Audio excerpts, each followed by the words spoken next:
passons à la discussion générale.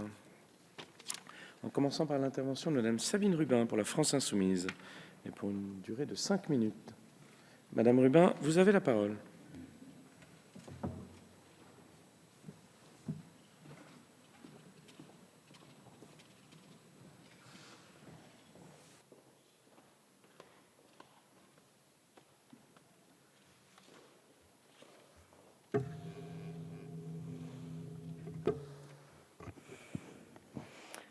Monsieur le Président, Madame la Ministre, Mesdames les rapporteurs,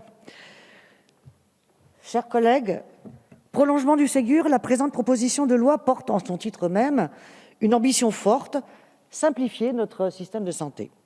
Simplification et confiance, en voilà une rengaine qui, de l'ESR à l'école, en passant par l'organisation de la vie publique, n'a rien perdu de sa prime fraîcheur. Trêve de plaisanterie. Je le dirai d'emblée, cette proposition de loi ne répond en rien aux problèmes pourtant graves qui se posent à notre système de santé, dont la crise pandémique a mis en lumière la robustesse, certes, mais aussi les failles et les dysfonctionnements. Car là encore, il s'agit surtout et avant tout de gérer une pénurie de moyens financiers et humains, une pénurie organisée de longue date et devenue chronique, une pénurie qui ne cesse de fragiliser et compliquer une prise en charge de qualité pour toutes et tous. Il faudrait pourtant rompre radicalement avec cette vision délétère de notre santé publique, celle du New Public Management, du sempiternel mantra du faire mieux avec moins, et dont les groupements hospitaliers publics sont la traduction. Et faute d'une trajectoire budgétaire à la hauteur des enjeux, la couverture médicale ressemble à une peau de chagrin. Sur ce point, les articles 3 et 4 ne sont pas pour nous rassurer.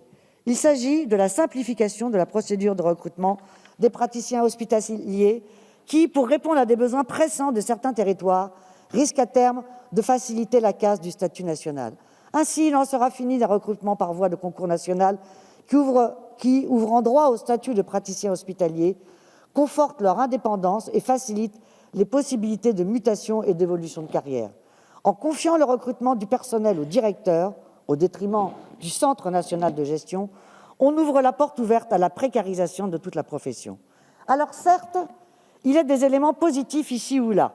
L'élargissement du droit de prescription pour certains acteurs médicaux et paramédicaux, comme pour les sages-femmes, ce qui constitue effectivement une véritable reconnaissance de leur profession.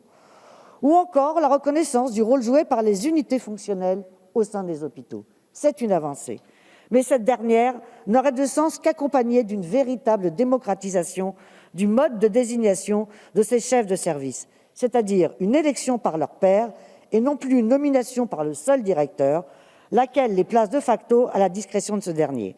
Et en matière d'organisation globale du service hospitalier, il eût été plus à propos de repenser le fonctionnement du conseil de surveillance à l'aune notamment de ce qui fut jadis le conseil d'administration, une instance regroupant les représentants de l'ensemble des professionnels et des usagers, une instance dotée d'un véritable droit de veto sur le budget annuel et le projet d'établissement, une instance présidée par un élu local dont tout un chacun a pu constater et saluer le rôle essentiel pendant la crise. Autre point qui suscite la colère de ceux qui sont attachés au droit à la santé, reconnu par notre Constitution, la possibilité offerte aux médecins libéraux officiant dans certains établissements de santé, pourtant garants d'une mission de service public, de procéder à des dépassements d'honoraires. Cette véritable régression, confirmée en commission, motivera le dépôt d'un amendement par notre groupe. Pour ce qui est de l'article 1 et de l'article 1 bis AA, ce texte a connu des fortunes diverses au gré de ses remaniements successifs. En l'état, l'ouverture de la pratique avancée aux infirmiers anesthésistes va dans le sens d'une meilleure prise en compte de leur métier et expérience. Cependant, des inquiétudes persistent au sein de la profession concernant leur éventuel rattachement aux infirmiers aux pratiques avancées, dont la formation serait moindre. Pas de concours, moins d'heures, une hétérogénéité territoriale, uniquement universitaire et non hospitalo-universitaire, entre autres minorations.